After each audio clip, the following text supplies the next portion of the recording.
On the night her husband walked out, Adelaide stood alone in the hospital corridor, watching strangers cradle newborns she would never have. Behind the glass, Henry kissed his pregnant mistress's forehead, eyes shining with a joy he'd never shown her. A nurse brushed past and accidentally bumped Adelaide, but she didn't move. When she finally staggered into the rain, divorce papers trembling in her hands, headlights blazed toward her on the slick road. A pickup screeched to a stop. A tired single dad leaned out, his little girl asleep in the back. "You look lost," he said softly. "Come home with us." Adelaide Harper had spent 5 years trying to become someone she could never be. At 32, with soft brown hair always pulled back in a neat ponytail and eyes that carried a permanent exhaustion, she managed the marketing department at a pharmaceutical company. Her colleagues saw her as dedicated, the one who stayed late, the one whose notebook was always full of meticulous notes. What they didn't see were the monthly pregnancy tests hidden in her desk drawer, the hormone injection bruises beneath her sleeves, or the way she avoided the break room whenever someone announced they were expecting. Her husband Henry Carlton was everything Adelaide had thought she wanted. At 34, he was a successful attorney with a sharp jaw, perfectly combed hair, and a smile he'd practiced for courtrooms and social media. He wore his ambition like cologne, always talking about making partner, about the image of success. In his mind, that image required a beautiful wife and adorable children. Not just any children. His children. Blood relatives who would have his eyes, his name, his legacy. The cracks in their marriage had started small. A comment here, a sigh there. After Adelaide's first failed fertility treatment, Henry had said it would be fine. After the third, he'd stopped coming to the appointments. After the fifth, he barely looked at her anymore. Dr. Oliver, their fertility specialist, had been gentle, but honest. "The chances are very low, Adelaide. You might want to consider other options. Adoption, perhaps." But every time Adelaide brought up adoption, Henry would set down his fork, exhale slowly, and say the same thing. "I want to see myself in my child's eyes, Adelaide. I want them to have my blood." As if love required DNA. As if family could only exist through biology. Their dinner table had become a battlefield of silence. Adelaide would cook his favorite meals, lasagna he'd once praised when they were newlyweds, and try to fill the quiet with stories from work. Henry would scroll through his phone, responding with half-hearted grunts, his mind already somewhere else. Somewhere with someone else, though Adelaide didn't know it yet. When she brought up adoption again one evening, Henry put down his silverware with a sharp clink. "I already told you. I'm not raising someone else's child. Do you know what people would say? They'd think I'm inadequate." The word hung in the air like poison. Adelaide realized then that for Henry, this had never been about love or family. It was about image. About proving his masculinity. About the Instagram posts of perfect fathers with perfect babies. She'd carried the burden of their infertility alone. She was the one who endured the injections, the mood swings from hormone treatments, the nauseating side effects. She was the one who cried in bathroom stalls when yet another period arrived. But somehow, Henry was the one who felt victimized. The one who feared judgment. The one who saw her body's limitations as a personal failure of his own. The truth came to light on a Saturday morning in late autumn. Adelaide had been printing work documents when she noticed a paper stuck in the printer tray. It was an appointment card for a prenatal checkup at an upscale obstetrics clinic. The patient's name, Amanda Blake. The accompanying person, Henry Carlton. The date was from 2 weeks ago. Amanda Blake. Adelaide knew the name. Henry's assistant at the law firm. 29 years old, sharp and polished, always appearing in the background of Henry's office event photos. "She's efficient," Henry had said once. "She understands what I need." Apparently, what he needed was someone whose uterus worked. That evening, Adelaide waited in the kitchen. She'd set the appointment card on the table under the warm overhead light. The food she'd prepared sat untouched, growing cold.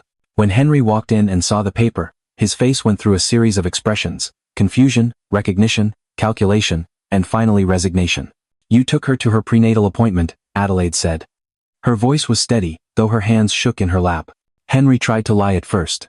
Said it was for a client. But when Adelaide pointed at Amanda's name and looked at him with eyes that had already died inside, his practiced composure crumbled. "I need a real family, Adelaide. I need to be a father. That's something you can't give me." The words landed like a physical blow. Adelaide tried one more time. "We could adopt. We could love a child who needs us. We could—" "I don't want to explain to people why my wife couldn't have children," Henry interrupted. "I don't want the pity. I don't want to pretend that some stranger's kid is mine." He paused, then delivered the killing blow.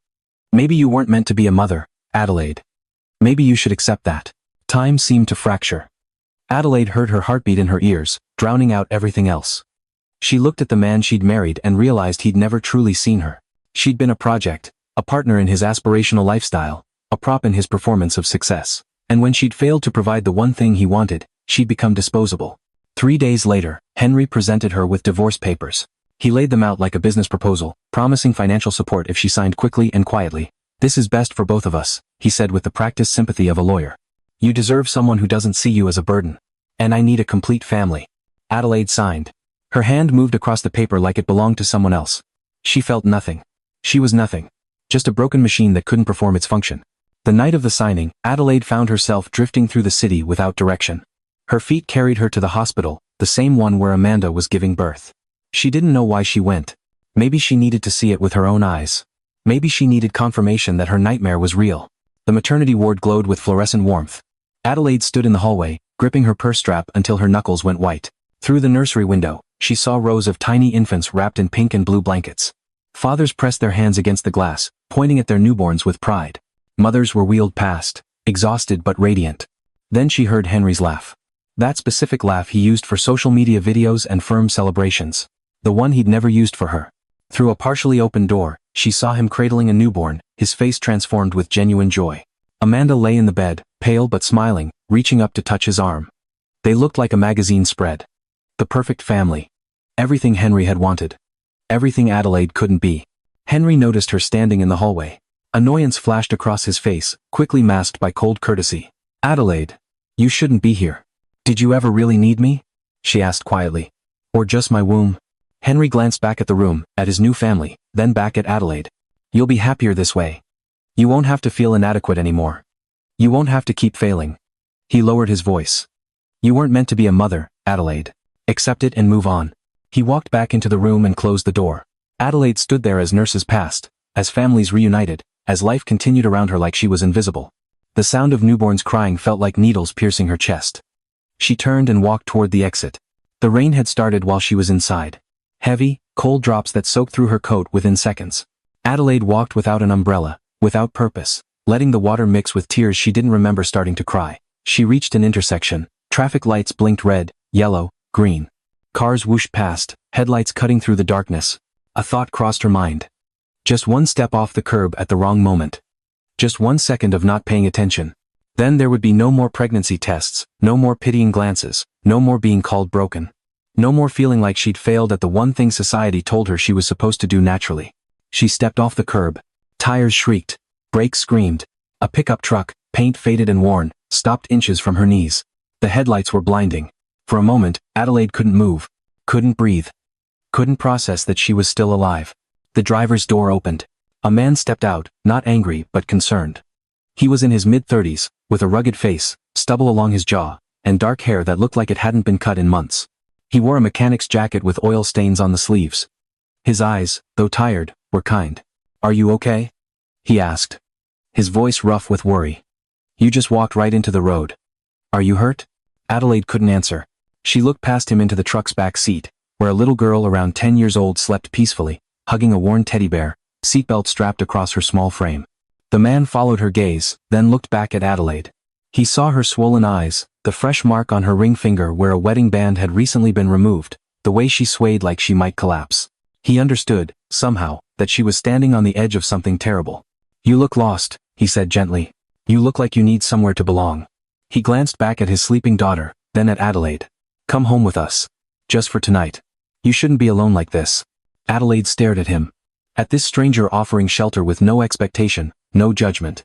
She looked at the sleeping child, at the threadbare blanket tucked around her, at the simple kindness of a father protecting his daughter even while trying to save a stranger. Something in that image, that glimpse of genuine care, pulled her back from the edge.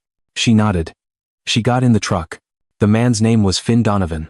As he drove through neighborhoods Adelaide had never seen, he explained in quiet tones that he was a mechanic, worked odd shifts, and was heading home after picking up his daughter Vivian from a friend's sleepover. "I've got 2 more at home," he said with a tired smile. "Gwen and Audrey. The house is a mess, fair warning. But it's warm."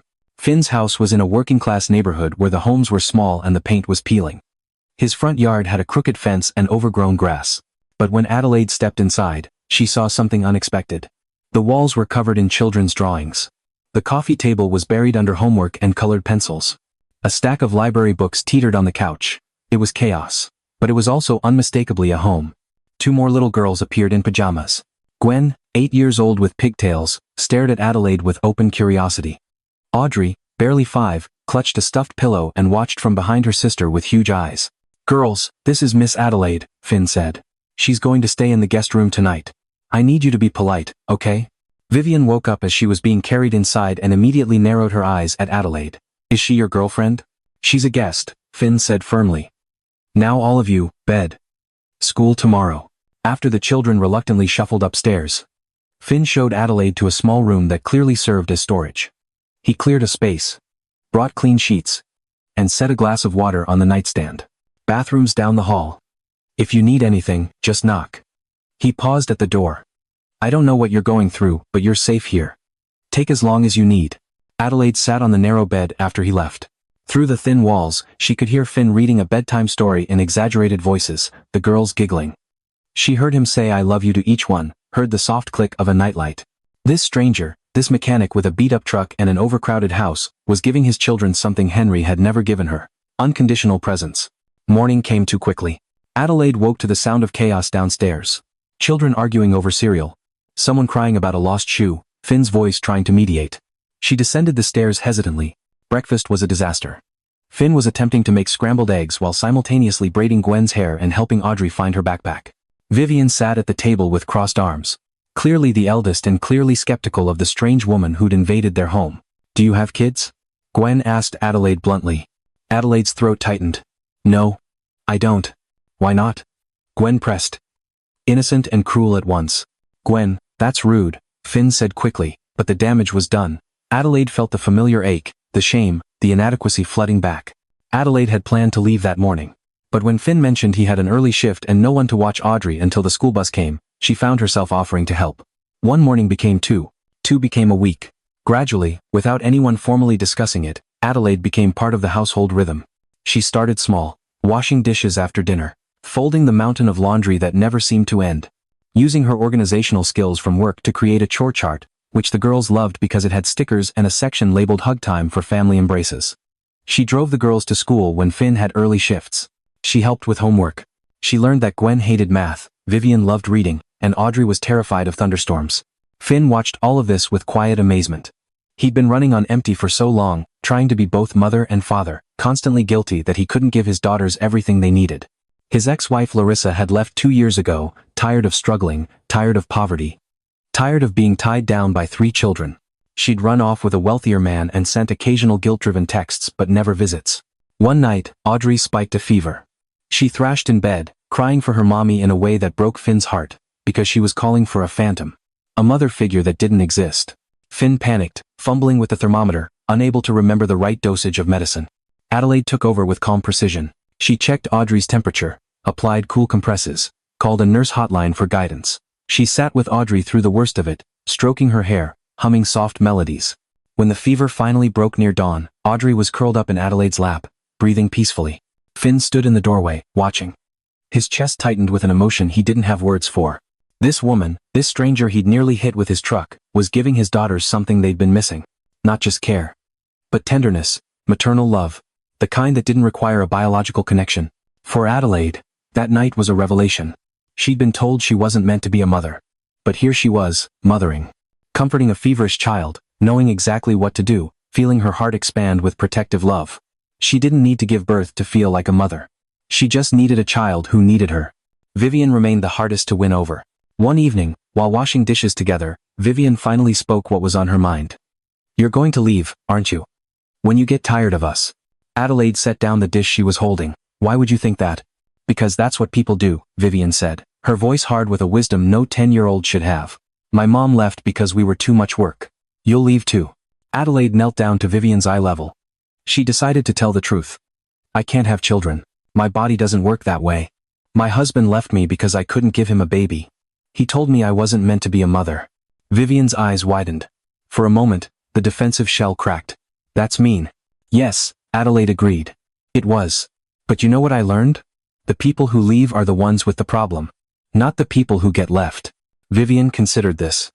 "My dad never leaves. Even when we're annoying. Even when money's tight.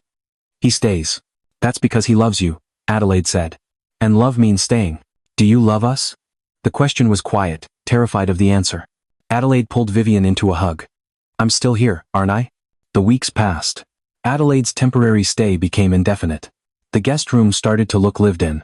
She bought groceries, coordinated school pickups, attended a parent-teacher conference when Finn was stuck at work. The house began to run more smoothly. Meals happened on time. Homework got done. The girls laughed more. Finn found himself watching Adelaide with increasing frequency. The way she braided Gwen's hair with patience. The way she let Audrey fall asleep on her lap during movie nights. The way she treated his daughters not as obligations but as treasures. He hadn't felt this way in years. Maybe ever. One Saturday, they made homemade pizza together. Flour ended up everywhere. Audrey got sauce on her nose. Vivian laughed so hard she snorted. Adelaide took a photo and printed it, hanging it on the refrigerator. It was the first picture of all 5 of them together, looking like a family. That night, after the girls were asleep, Finn and Adelaide sat on the back porch. The autumn air was crisp. Finn wanted to say something, anything, to acknowledge what was happening between them. But before he could, his phone rang. It was his lawyer. Larissa was back. And she was filing for custody of Gwen and Audrey. Larissa Moore arrived in a car, Adelaide recognized as expensive. Wearing clothes that screamed money, her hair professionally styled. She looked nothing like the struggling mother who'd abandoned her children. She looked successful. Polished. Exactly the kind of parent the court system preferred. She brought gifts. Expensive dolls. Tablets. Designer clothes. Gwen was dazzled by the toys. Audrey hid behind Adelaide. Vivian refused to come out of her room. Larissa's lawyer was slick and prepared. They argued that Finn's income was unstable, his work hours unpredictable. That the children deserved better opportunities, better schools, a stable home environment. Larissa had a new partner, a successful businessman, a house in a good neighborhood. On paper, she looked like the better option. What they didn't mention was that Larissa wanted the children back not because she loved them, but because her new boyfriend wanted the image of a blended family. Just like Henry had wanted the image of fatherhood, Adelaide saw the pattern immediately. Children as accessories, as proof of normalcy, as social media content. Making it worse, Larissa's lawyer was from Henry's firm. When Adelaide saw Henry walk into the preliminary hearing as co-counsel, bile rose in her throat. He didn't even have the grace to look ashamed. This was just another case to him. Another win for his record. Finn was drowning. He'd sold everything he could to afford a lawyer, but his court-appointed attorney was overworked and underprepared. Every hearing seemed to go worse. The judge kept asking about his living situation, his finances, his childcare arrangements. Every answer made him look inadequate. The girls could feel it. They stopped eating properly. Audrey had nightmares. Gwen asked every day if she was going to be taken away. Vivian heard Finn crying one night and started hoarding snacks in her room, preparing for abandonment. Adelaide felt helpless. She had no legal standing. She was just the woman living in the house. No adoption papers. No marriage certificate. No biological connection. In the eyes of the law, she was nobody. One night, Audrey climbed into Adelaide's bed, shaking. If they take me away, will you come find me? Adelaide held her, tears streaming down her face. She wanted to promise. But she didn't know if she could keep it. The final custody hearing arrived on a gray morning in late November. The courtroom was wood-paneled and cold. The judge was an older woman with a stern face who'd probably seen 1,000 broken families. Larissa's side presented first. They had slides. Photos of a beautiful house with a pool. Brochures from prestigious private schools. Financial statements proving stability. Character witnesses praising Larissa's transformation and renewed commitment to motherhood. Henry spoke eloquently about children's rights to opportunities, to resources, to stable environments. He never once mentioned love. Then it was Finn's turn. His lawyer tried, but the facts were damning. Finn's income was inconsistent. His house was small. He worked odd hours. The best they could do was emphasize his dedication, his love, his presence. When the judge asked how he'd manage childcare if he had to work nights, Finn hesitated. Miss Adelaide helps, he said. She lives with us. She takes care of them when I'm working. Henry pounced. This Miss Adelaide has no legal relationship to the children, correct? No marriage, no adoption, no formal arrangement. She's essentially a tenant who could leave at any time. The implication was clear. Finn's childcare solution was unstable, unreliable, based on the whims of a stranger. Finn looked at Adelaide in the gallery. She saw the desperation in his eyes. She saw him losing his children despite being a devoted father. She saw the system failing him the same way society had failed her. And something inside Adelaide snapped. She stood up. Your Honor, may I speak? The judge frowned. You're not listed as a witness. I'm Adelaide Harper. I'm the woman living in that home. And I have something to say about stability. The judge, perhaps curious or perhaps sympathetic, allowed it. Adelaide walked to the witness stand, her legs shaking but her voice steady. For 5 years, I tried to have a child, she began. I endured hormone treatments, failed IVF cycles, monthly disappointments. My husband, Henry Carlton, the man representing Mrs. Moore, left me because my body couldn't produce the child he wanted. He told me I wasn't meant to be a mother. The courtroom went silent. Henry's face paled. Even the judge leaned forward. He left me for a woman who could give him a biological child. The night she gave birth, I stood outside that hospital room and watched him hold his baby with more joy than he'd ever shown me in 5 years of marriage. Adelaide's voice cracked but didn't break. That same night, I nearly walked into traffic. I wanted to disappear. Because society, because everyone, had told me the same thing Henry did. That my worth as a woman was tied to my fertility. She pointed at Henry. That man is standing here talking about what's best for children, but he views them as achievements. As proof of virility. As content for the perfect life he's building. He doesn't see them as human beings who need love more than money. Adelaide turned to the judge. Finn Donovan lives in a small house. He works long hours. He doesn't have a pool or private school tuition. But every single night, he reads to his daughters. He braids their hair even though he's terrible at it. He goes without meals so they can have new shoes. He stays. No matter how hard it gets, he stays. Her voice grew stronger. Mrs. Moore left those children because they were inconvenient. She's back now because her new life needs the decoration of motherhood. But those girls don't remember her tucking them in. They don't remember her at their school plays. They remember their father. They remember being loved by him, constantly, relentlessly, without condition. Adelaide's hands trembled but her gaze was direct.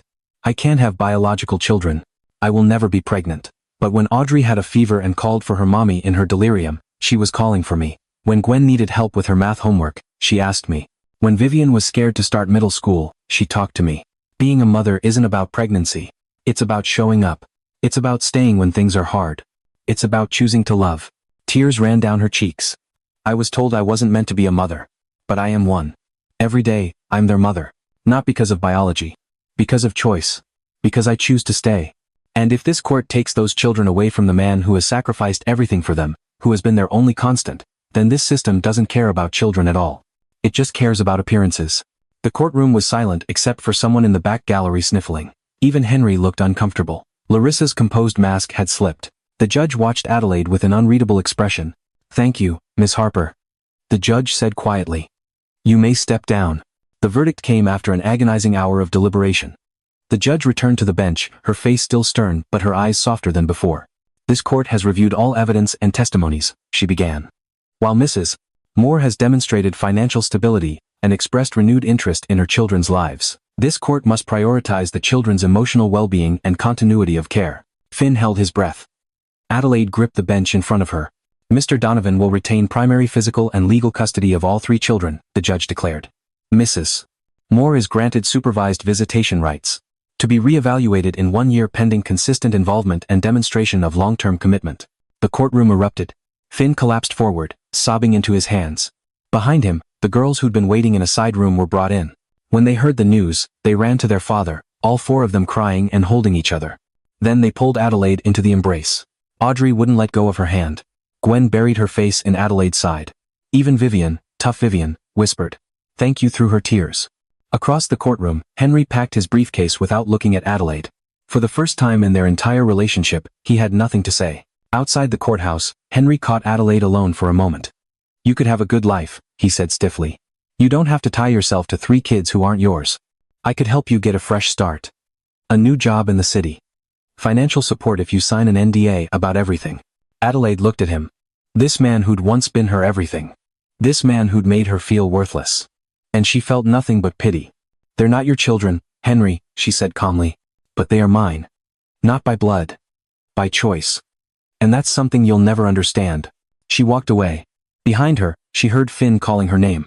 The girls were running toward the truck, laughing for the first time in weeks. She didn't look back at Henry. That chapter of her life was closed. 3 weeks later, on a cool evening in December, Adelaide came home from grocery shopping to find the girls giggling suspiciously in the kitchen. Finn was in the backyard, looking nervous. What's going on? She asked. The girls grabbed her hands and dragged her outside. Finn stood by a newly installed swing set, cheap but sturdy, that he'd clearly built himself.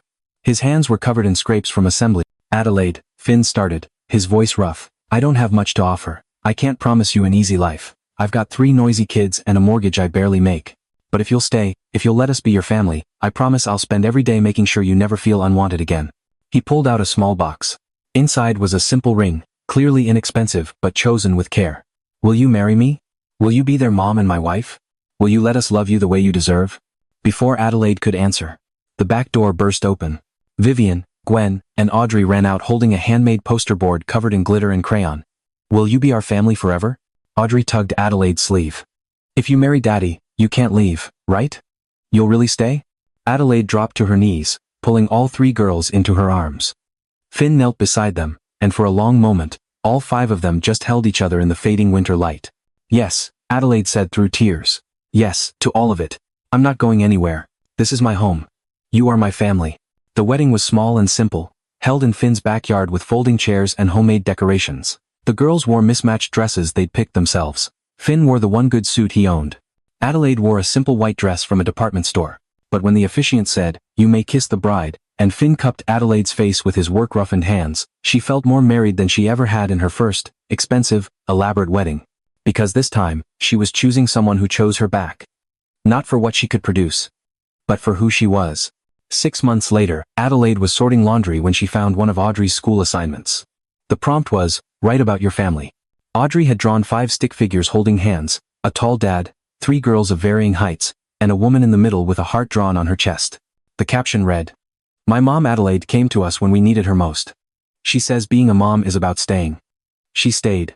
Adelaide pressed the paper to her chest, crying the good kind of tears. The kind that came from healing instead of breaking. That evening, a neighbor knocked on the door holding a newborn. She was part of the foster system and needed emergency childcare for a few hours. Adelaide took the baby without hesitation, cradling the tiny body against her shoulder.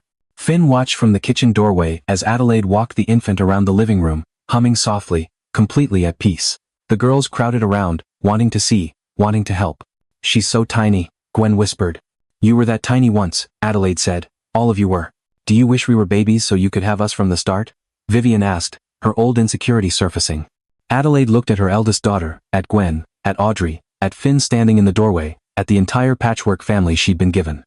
"No," she said honestly. "I love our story exactly as it is. Every hard part, every struggle, every moment that brought us together. I wouldn't change a single thing." That night, after the neighbor had picked up the baby and the girls were asleep, Adelaide stood in the doorway of their bedroom. 3 beds, 3 nightlights, 3 breathing children who called her mom. Not because she'd carried them for 9 months, but because she'd shown up every single day since the night a pickup truck stopped just in time. Finn wrapped his arms around her from behind. "Any regrets?" Adelaide thought about Henry, about the woman she'd been who felt worthless. She thought about the hospital corridor, the rain, the headlights. She thought about how close she'd come to never knowing this life. "Not one," she said. "Not a single one." Outside, the winter wind rattled the old windows of their small house. Inside, there was warmth. There was laughter still echoing from dinner. There were permission slips on the fridge and soccer shoes by the door and 1,000 tiny pieces of evidence that this was a home where people were loved, not for what they could provide, but simply because they existed. Adelaide Harper had been told she wasn't meant to be a mother. But standing in that doorway, watching over 3 sleeping girls who'd chosen her as much as she'd chosen them, she finally understood the truth. Motherhood wasn't about biology. It was about presence. About sacrifice. About showing up when it would be easier to leave. About staying when the world told you to go. She had been meant to be a mother all along. Just not in the way anyone expected. Not through pregnancy tests and ultrasounds and delivery rooms. But through a rainy night, a screeching truck, and a single father brave enough to offer shelter to a broken stranger. Sometimes family isn't born. Sometimes it's built, piece by piece, choice by choice, day by day. Sometimes the people who need you most aren't connected to you by blood. Sometimes the love that matters most is the love you choose to give. Adelaide closed the bedroom door quietly and walked downstairs with Finn. Tomorrow, there would be breakfast chaos, school drop-offs, homework battles, and bedtime negotiations. Tomorrow, there would be all the ordinary struggles of family life. And Adelaide couldn't wait. Because ordinary, she'd learned, was another word for blessed. And staying was another word for love. In a city across town, Henry Carlton scrolled through social media, posting perfect photos of his perfect family, collecting likes and comments that told him he'd made the right choice. He had everything he'd wanted. The biological child, the image, the proof of his success. But late at night, when Amanda was asleep and the baby was quiet, sometimes Henry remembered Adelaide standing in that courtroom, her voice steady and strong, telling the truth he'd spent years denying. Sometimes he wondered if having everything he'd wanted meant he'd lost something essential. Sometimes he felt the hollow ache of a man who'd won the wrong prize. But those thoughts never lasted long. By morning, he'd convinced himself again that he was happy, that he'd made the right choice. That image mattered more than substance. Meanwhile, In a small house with peeling paint and a crooked fence, a family woke to a new day. Finn burned the pancakes. Gwen spilled orange juice. Audrey couldn't find her left shoe. Vivian complained about a math test. And Adelaide moved through the chaos with patience and humor and unconditional love. This was what winning looked like. Not a trophy. Not a perfect photo. Just the privilege of being chosen, day after day, by the people who mattered most. Just the honor of being called mom by children who knew exactly what the word meant. Just the peace of knowing she was exactly where she was meant to be, doing exactly what she was meant to do. The woman who'd been told she wasn't meant to be a mother had become a mother to 3. And in doing so, she'd redefined what family could be. What love could mean. What staying could change. She'd proven that the most important births don't happen in delivery rooms. They happen in moments of choice. In decisions to love, despite difficulty. In commitments to stay when leaving would be easier. Adelaide Harper was finally, completely, unconditionally home.